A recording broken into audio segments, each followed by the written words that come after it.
మొత్తం పెత్తనం ఆయనకి ఇస్తారని నేను అనుకోను. కాబట్టి మేబీ ఈయన బీజేపీలో చేరిపోయి విలీనం అయిపోయి చేరిపోయేటట్టయితే అప్పుడు దక్షిణాది మొత్తానికి ఈయన తిరుగుతానంటే తిప్పుతారు, ఈయనకి పదవులు ఇస్తారు, కూర్చోబెడతారు, అవసరమైతే కేంద్ర మంత్రి పదవి ఇస్తారు, అంతా జరుగుతుంది. అలా కాకపోతే గనక బీజేపీ ఎంటర్టైన్ చేయదు దక్షిణాది నాయకుల కింద. కాబట్టి అది పక్కన పెట్టేస్తే మీరు అన్నట్టు ఎమ్మెల్యేల కాన్సెప్ట్ అంటారా?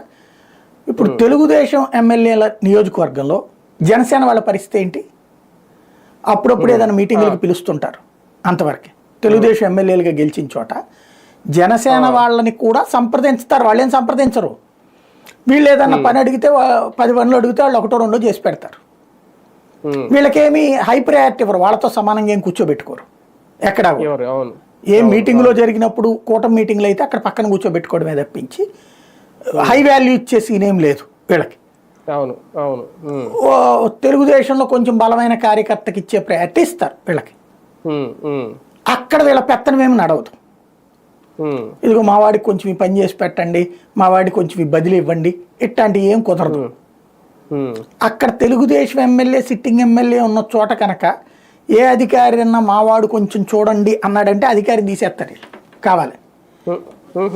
కాబట్టి వాళ్ళు ఎంటర్టైన్ చేయరు, ఎంకరేజ్ చేయరు, వాళ్ళకి పవర్ విలువేంటో తెలిసిన వాళ్ళు. ఇప్పుడు